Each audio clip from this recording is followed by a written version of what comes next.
2 years Bible reading plan. Revelation 19th chapter 11 to 21 verse. Zechariah 7 chapter 8 chapter. 2 साल के Bible reading plan में प्रकाशित वाक्य 19 अध्याय 11 वचन से 21 वचन, जकरिया 7 अध्याय और 8 अध्याय। हम इंग्लिश में किंग्स जेम्स वर्शन में से पढ़ेंगे, हिंदी में BSI बाइबल में से। Revelation 19th chapter 11th verse से आगे पढ़ेंगे। And I saw heaven opened, and behold, a white horse, and that sat upon him was called Faithful and True, and in righteousness he doth judge and make war. His eyes were as a flame of fire, and on his head were many crowns, and he had a name written that no man knew but he himself, and he was clothed with a vesture dipped in blood, and his name is called the Word of God. And the armies which were in heaven followed him upon white horses, clothed in fine linen, white and clean. And out of his mouth goeth a sharp sword, that with it he should smite the nations, and he shall rule them. And he shall rule them with a rod of iron, and he treadeth the winepress of the fierceness and wrath of Almighty God. And he hath on his vesture and on his thigh a name written, King of Kings and Lord of Lords. And I saw an angel standing in the sun, and he cried with a loud voice, saying to all the fowls that fly in the midst of heaven, Come and gather yourselves together unto the supper of the great God, that ye may eat the flesh of kings, and the flesh of captains, the flesh of mighty men, and the flesh of horses, and of them that sit on them, and the flesh of all men, both free and bond, both small and great. And I saw the beast, the kings of the earth, and their armies gathered together to make war against him that sat on the horse, and against his army. And the beast was taken, and with him the false prophet that wrought miracles before him, with which he deceived them that had received the mark of the beast, and them that worshipped his image. These both were cast alive into a lake of fire burning with brimstone, and the remnant were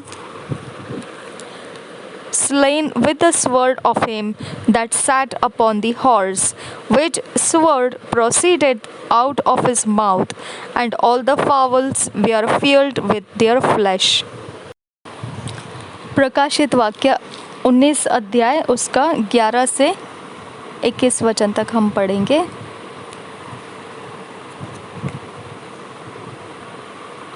यीशु ने उत्तर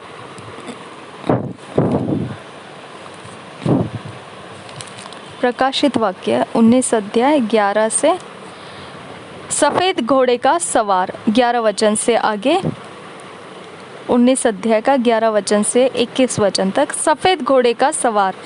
फिर मैंने स्वर्ग को खुला हुआ देखा, और देखता हूँ कि एक श्वेत घोड़ा है, और उस पर एक सवार है, जो विश्वास योग्य और सत्य कहलाता है, और वह धर्म के साथ न्याय और युद्ध करता है। उसकी आंखें आग की ज्वाला है, और उसके सिर पर बहुत से राजमुकुट है। उस पर एक नाम लिखा है जिसे उसको छोड़ और कोई नहीं जानता। वह लहू छिड़का हुआ वस्त्र पहने है, और उसका नाम परमेश्वर का वचन है। स्वर्ग के सेना श्वेत घोड़ों पर सवार और श्वेत और शुद्ध मलमल पहने हुए उसके पीछे पीछे है। जाति जाति को मारने के लिए उसके मुंह से एक चोखी तलवार निकलती है। वह लोहे का राजदंड लिए हुए उन पर राज्य करेगा, और सर्वशक्तिमान परमेश्वर के भयानक प्रकोप के जलजलाहट की मदिरा के कुंड में दाख रौंदेगा। उसके वस्त्र और जांघ पर यह नाम लिखा है, राजाओं का राजा और प्रभुओं का प्रभु। फिर मैंने एक स्वर्गदूत को सूर्य पर खड़े हुए देखा।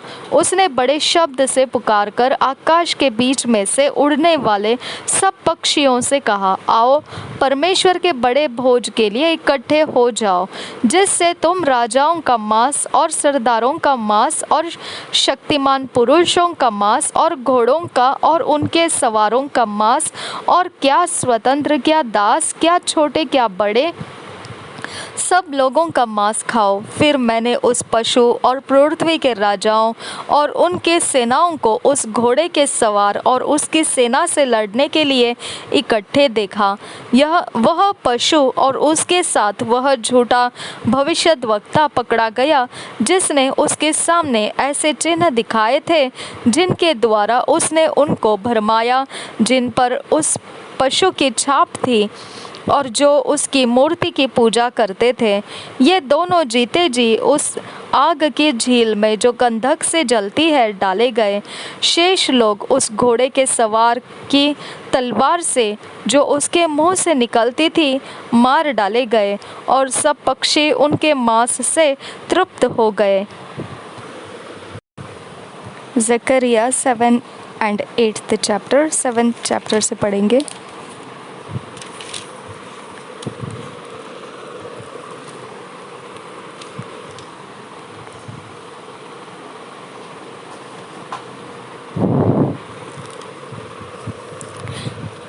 Introduction. The captive inquire of fasting. Zechariah reproves their hypocritical fasting, and they are exhorted to repentance, etc. First verse, and it came to pass in the 4th year of King Darius that the word of the Lord came unto Zechariah in the 4th day of the 9th month, even in Chesleu. When they had sent unto the house of God Sherezer and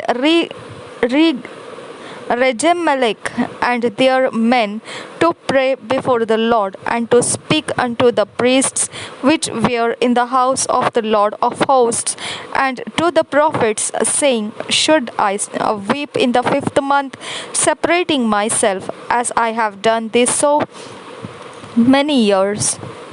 Then came the word of the Lord of hosts unto me, saying, Speak unto all people of the land, and to the priests, saying, When ye fasted and mourned in the 5th and 7th years, in the 5th and 7th month, even those 70 years, did ye at all fast unto me, even to me? And when ye did eat, and when ye did drink, did not ye eat for yourselves, and drink for yourselves? Should ye not hear the words which the Lord hath cried by the former prophets, when Jerusalem was inhabited and in prosperity, and the cities thereof round about her, when men inhabited the south and the plain? And the word of the Lord came unto Zechariah, saying, Thus speaketh the Lord of hosts, saying, Execute true judgment, and show mercy and compassion every man to his brother, and oppress not the widow, nor the fatherless, the stranger, nor the poor, and let none of you imagine evil against his brother in your heart. But they refused to hearken, and pulled away the shoulder, and stopped their ears, that they should not hear. Yea, they made their hearts as an adamant stone, lest they should hear the law and the words which the Lord of hosts had sent in his spirit by the former prophets. Therefore came a great wrath from the Lord of hosts. Therefore it is come to pass that as he cried, and they would not hear, so they cried, and I would not hear, said the Lord of hosts. But I scattered them with a whirlwind among all the nation whom they knew not. Thus the land was desolate after them, that no man passed through nor returned, for they laid the pleasant land desolate. Chapter 8. Jerusalem's restoration. They are encouraged to the building by God's favor. First word से पढ़ेंगे. Again the word of the Lord of hosts came to me, saying, Thus saith the Lord of hosts, I was jealous for Zion with great jealousy, and I was jealous for her with great fury. Thus saith the Lord, I am returned unto Zion, and will dwell in the midst of Jerusalem. And Jerusalem shall be called a city of truth, and the mountain of the Lord of hosts, the holy mountain. Thus saith the Lord of hosts, There shall yet old men and old women dwell in the streets of Jerusalem, and every man with his staff in his hand for very age. And the streets of the city shall be full of boys and girls playing in the streets thereof. Thus saith the Lord of hosts, If it be marvelous in the eyes of the remnant of this people in these days, should it also be marvelous in mine eyes, saith the Lord of hosts. Thus saith the Lord of hosts, Behold, I will save my people from the east country and from the west country, and I will bring them, and they shall dwell in the midst of Jerusalem, and they shall be my people, and I will be their God, in truth and in righteousness. Thus saith the Lord of hosts. Let your hands be strong, yea, that hear in this day these words by the mouth of the prophets, which are in the day that the foundation of the house of the Lord of hosts was laid, that the temple might be built. For before these days there was no hire for man, nor any hire for beast, neither was there any peace to him that went out or came in because of the affliction. For I set all men, every one against his neighbor. But now I will not be unto the residue of this people as in the former days, saith the Lord of hosts. For the seed shall be prosperous, the vine shall give her fruit, and the ground shall give her increase, and the heavens shall give their dew, and I will cause the remnant of this people to possess all these things. And it shall come to pass that as ye were a curse among the heathen, O house of Judah and house of Israel, so will I save you, and ye shall be a blessing. Fear not, but let your hands be strong. For thus saith the Lord of hosts, as I thought to punish you when your fathers provoked me to wrath, saith the Lord of hosts, and I repented not. So again have I thought in this day to do well unto Jerusalem and to the house of Judah. Fear ye not. These are the things that ye shall do. Speak ye every man the truth to his neighbor. Execute the judgment of truth and peace in your gates. And let none of you imagine evil in your hearts against his neighbor, and love no false oath. For all these are things that I hate, saith the Lord. And the word of the Lord of hosts came unto me, saying, Thus saith the Lord of hosts, the fast of the 4th month, and the fast of the 5th, and the fast of the 7th, and the fast of the 10th shall be to the house of Judah joy and gladness and cheerful feasts. Therefore love the truth and peace. Thus saith the Lord of hosts, It shall yet come to pass that there shall come people and the inhabitants of many cities, and the inhabitants of one city shall go to another, saying, Let us go speedily to pray before the Lord, and to seek the Lord of hosts. I will go also. Yea, many people and strong nations shall come to seek the Lord of hosts in Jerusalem, and to pray before the Lord. Thus saith the Lord of hosts, In those days it shall come to pass that 10 men shall take hold out of all languages of the nations, even shall take hold of the skirt of him that is a Jew, saying, We will go with you, for we have heard that God is with you. जकरिया 7 अध्याय। झूठे उपवास की भर्त्सना। फिर दारा राजा के चौथे वर्ष के Kislev नामक 9वें महीने में चौथे दिन को यहोवा का वचन जकरिया के पास पहुंचा।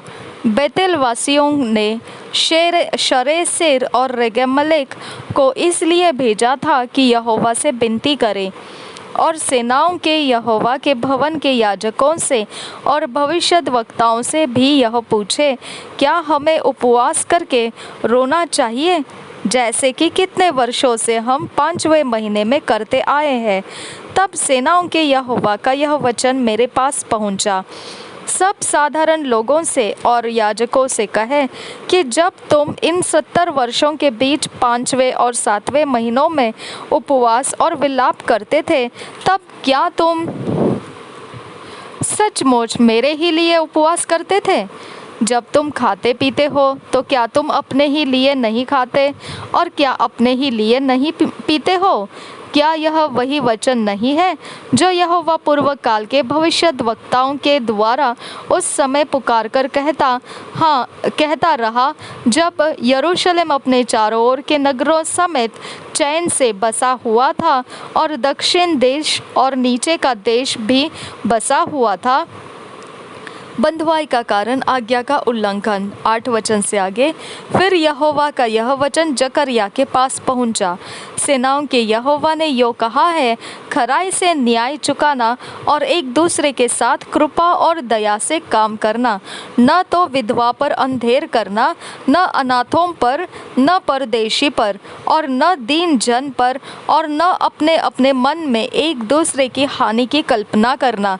परंतु उन्होंने चित्त लगाना न चाहा और हठ किया और अपने कामों को बंद कर लिया ताकि सुन न सके, वरन उन्होंने अपने हृदय को इसलिए पत्थर सा बना लिया कि वे